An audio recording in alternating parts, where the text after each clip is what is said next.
yeroo tokko namni maallaan jedha jenna hundi keenyayyuu maaliif sammuu keenya keessatti namoota baay'ee biratti namoonni maallaan jedhu yoon kana dubbadhe maallaan jedhu deemsa kee irratti maallaan jedhu hojii kee keessatti maallaan jedhu uffannaa kee keessatti dubbii kee keessatti yaada kee keessatti namni maallaan jedhaan keessa keenya jira maaliif wanti kun yeroo baay'ee keessa keenya ni deddeebi'u wanta hojjennu jireenya keenya keessatti jechuudha kanaaf maal gochuu qabna isa jedhuufi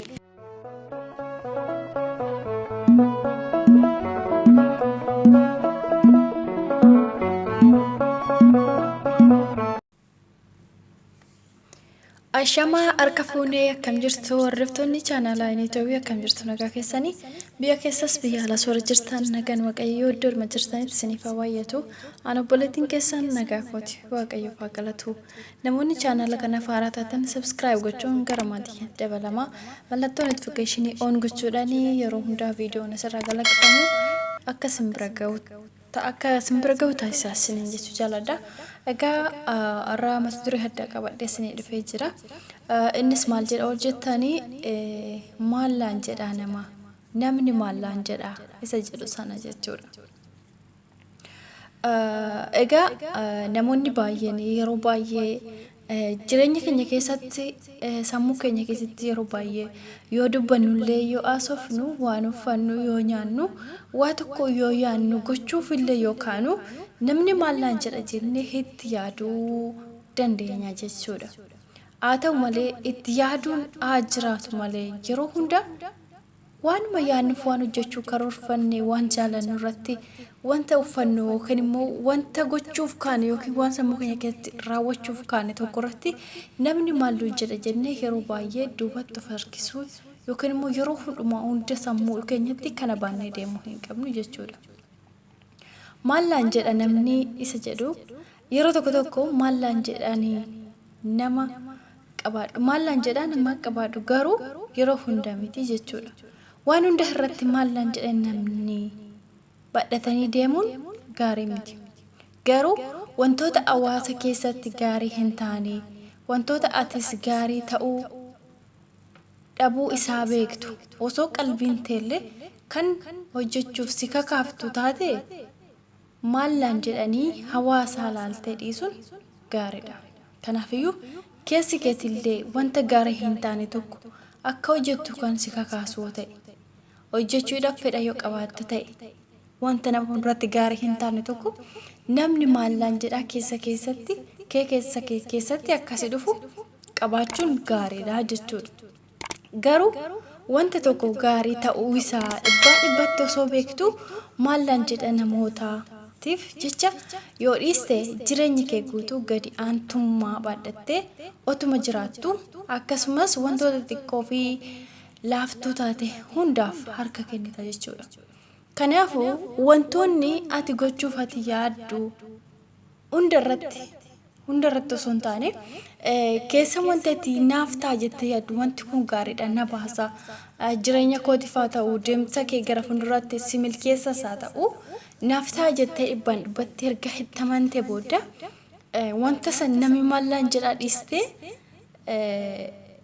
yookiin keessa keetti kan dhufu yoo ta'e wanti sun gaarii ta'uu isaa keessi keenya beeka garuu namni maallaan jedha yoon kana hojjedhe yoon kana dubbadhe yoon akkas godhe isa jedhu keessatti dhufe kanaaf kufaatii sitti ta'a jechuudha jireenya keessatti gaabbii guddaa sitti ta'a jechuudha maaliif wanta safuu ta'ee fi wanta nama biratti fokkisaa ta'e wanta jibbisiisaa ta'e tokko erga hin taaneti kan jireenya kee keessatti si fooyyessu kan jireenya kee keessatti waan gaarii haa ta'u hojii kamuu yookiin immoo yaada tokko namaa kennu barumsa tokko namaa qoodu haa ta'u kana irratti duubatti of qabda namni maallaan jedha irratti of qabda taanaan jireenya kee hundayyuu si harkaa fashalaa gaabbii hin deebine sirratti siif ta'a jechuudha.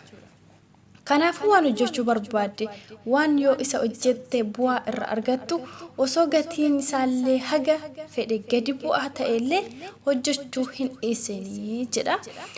Kanaafuu wantoota nu hojjechuuf fedha qabnu tokko wantoota gatiin isaallee gadi aanaa tuffatamaa haa ta'u namoota biratti illee fudhatama qabaachuu dhiisu garuu si baasa wanti sun taanan hojjechuu hin dhiisanii jechuudha.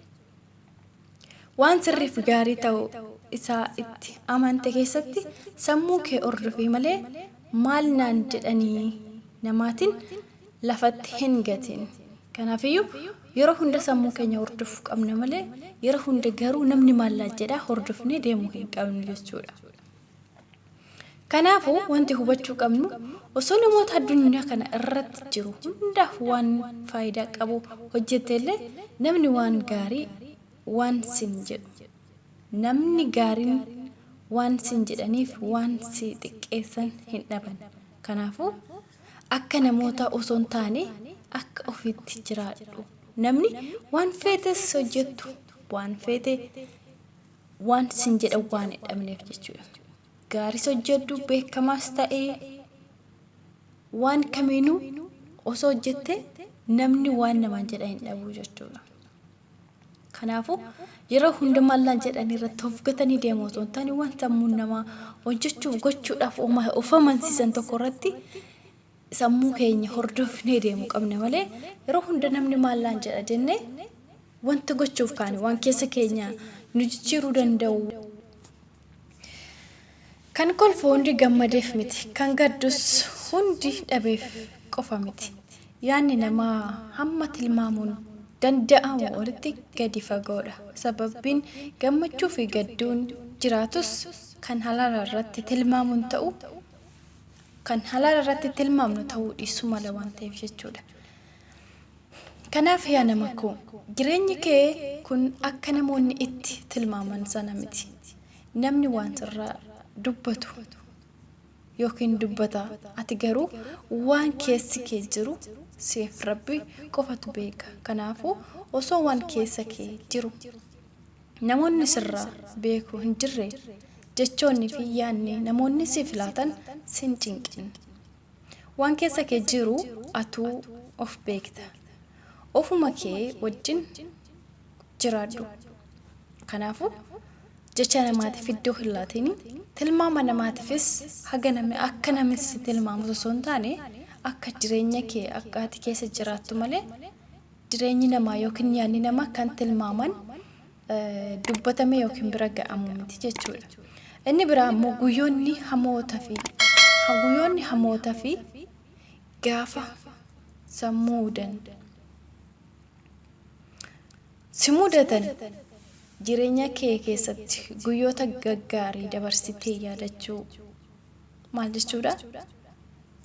Guyyoonni hamoota gaafa si mudatan jireenya kee keessatti guyyoonni gaggaarii dabarsitee yaadachuu injifachuu yaalii. Kanaafuu wantoonni hamoon illee yoo nu mudatan guyyoota gaarii akka dabarsine yaadannee guyyoota hamaa kana keessa darbuudhaaf yaaluun gaariidha jechuudha. Akkasumas guyyoonni gaggaariin wantoota gaggaarii baatanii gara jireenya kee gaafa dhufanii guyyoonni hamoonis fuuldura akka jiran shakkuu of qopheessi. Maaliif ati jireenya kee keessatti wantoonni gaarii wantoonni si gammachiisan kan gammachuu addaasiif kennan jireenya kee keessatti gaafa si mudatan gaafa gammachuu keessa jirtu fuuldura keetti immoo wantoonni nama gaddisiisan wantoonni garaagaraa jireenya kee keessatti yaaddoo keessa kan si galchan kan si dhiphisan illee akka dhufan yaaduun illee fuulduraaf immoo yoo dhufanis akkam goota keessaa bahuu qabduu fi gammachuunis gaddis akka jiru sammuu keenya amansiisuu qabna jechuudha. Yoo dandeesse ammoo akka godhi hanqina namaa arguu dandeetti. Kanaafuu gaafa hundumaa namatti hin tolu gaafa hundumaas namatti hin badu jireenyi waluma keessa kunis waan addaa sitti hin fakkaatin. Yoo dandeesse ammoo akkana godhi hanqina namaa arguu dandeetta. Ajaa'iba miti waan ta'eef hanqina namni qabu nama ceepha'urra akka sirratuuf ifaajuu keetu cimina kee ibsa. Kanaafuu nama tokko irrina qabaa'u ta'e nama sana ceepha'u yookiin jeequ yookiin immoo nama sana akka wallaalaa gootee dubbachuu irraa nama sana hanqina isaa sirreessuu gorsuu kuni gaarii miti irraa deebi'i jedhanii nama sana akka inni sirreeffamu gochuudha malee nama sana ceebbuu yaada isaa sana tuffachuu waan inni jedhe sanaan yeroo hunda waqqasuun gaarii miti maaliif namni hin dogoggorre hin jiru namni